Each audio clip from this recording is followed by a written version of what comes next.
Hello，大家好，歡迎收看玉兄弟。我今日啦就發咗一個好得意嘅貼喺 Flash 嗰度咧，就發布咗咧我自己張相同埋另一個香港大明星姜濤張相合二為一嘅一個拼圖相啦。標題就係一個香港普通人同香港大明星嘅分別。咁其實冇講啲咩啊，跟住咧即刻惹來咗姜濤嘅粉絲嘅攻擊，又話你死緊啊，跟住又話姜濤好靚仔嘅呢樣那樣咁樣。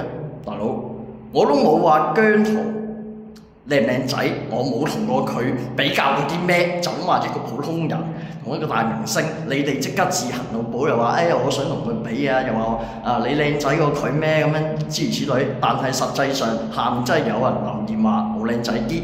咁其實靚唔靚仔唔緊要嘅，我覺得作為一個男人最緊要有才華有本事。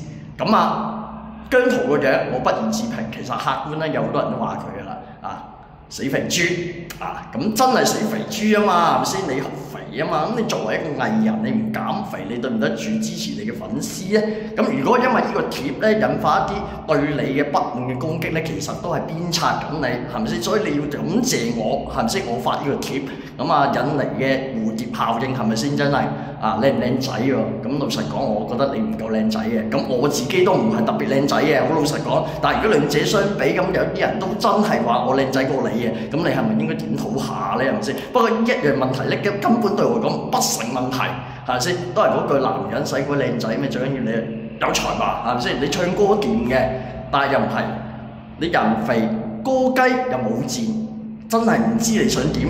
仲話藝人喎，最慘就係你呢種咁嘅廢柴咧，仲可以喺樂壇度生存到，而且你舉行嘅演唱會咧都可以奇奇爆滿嘅。咁我覺得真係成個社會現象咧係非常之九唔搭八，真係嘅。應該得到呢啲咁嘅榮耀嘅人咧，值得擁有呢啲咁嘅榮耀利益嘅人咧，完全係被淘汰晒嘅。反而你呢啲咁嘅廢柴咧，就搶咗個位，霸咗個位咁多啲。係嘛？對唔對得住一啲有才華、有實幹嘅人咧？係嘛？所以呢條片咧，唔係話我單止話你，而係話咧成個香港嘅社會現象，知唔知啊？亦都希望你睇到我呢條片咧，就點舉下流同減肥，即係唔好話你自己練歌啊！我覺得你呢啲咧天賦咧個天花板好低嘅啫，係差唔多就差唔多嘅。跳舞你唔使講，你減肥先啦，咁論盡，即係我驚你咧，轉咗轉身都會仆街係咪先？真係唔係講笑，係嘛？所有嗰啲咧。姜濤粉絲想攻擊我咧，come on 啦我心理素質好高嘅，見一個踩一個，係咪先？文字潔癖，就算真係有嘅，我亦都唔驚你，係咪先？唔通真係我為咗你幾句説話咧，嬲成日精神內耗咩？你諗下，你哋喺我心中連存在資格都冇，塵埃都比你哋高啊！唔係講笑，真係好啦，好笑，人肥歌雞冇字，黃精Sir講得非常到位啊！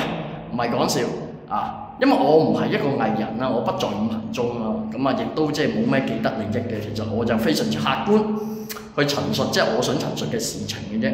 香港呢個現象完全係生態扭曲，最慘就係支持佢呢班人，咁先可以塑造到佢呢一種人嘅存在，去霸佔一啲佢唔應該得到嘅資源，係咪先？如果你話稍為唔使太靚仔咁。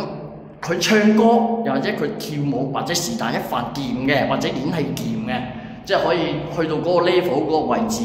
喂，大佬咁起碼都服啲啊，係咪先？你整個奇奇怪，仲要整個咩亞洲第一型男，係咪真係型咧？減下肥先咯，減肥先講啦，係咪先？我覺得你唔係話好差嘅，咁個樣都OK 嘅，但係你話好靚仔，又肯定唔係。更加唔好話咩亞洲型男，不過我覺得你本人都有自知之明嘅，你又唔係話成日吹自己靚唔靚仔，係真係一個客觀事實俾人睇到，然之後話你啫。咁其實都係鞭策你咪講鞭策咯，係咪先？有人鞭策你，證明你有價值仲有俾人屌嘅價值，係咪先？如果完全唔撚屌你，唔撚罵你咧，你個人咧真係完全係一塊石頭，無人問津嘅石頭。所以你應該要感謝每一個咧踩你屌你嘅人，係咪先？佢哋全撚部都係你嘅老師嚟嘅，係咪先？真係講得有冇錯啊？姜濤小朋友係嘛？啲粉絲成日仲係在意靚唔靚仔嘅問題咧，我覺得咧佢哋都好低層次嘅。咁你真心欣賞一個人咧，麻煩真係發掘佢多啲內涵，咁又唔會用個外貌即係嚟第一時間諗起我要同佢比，係先？我冇咩意思嘅，純粹係一個香港普通人嘅人樣啊，同一個咧所謂香港大明星嘅分別，冇話靚唔靚仔啊，係咪先？做咩老保新入市啊，係咪先？咁啊，我呢個即係香港咧最會講真説話嘅玉兄弟啦。咁啊，希望能夠糾正一個香港嘅社會現象，所以先至發聲。大家可以叫我一聲5成。好，呢條片去到呢度，下次再見，拜拜。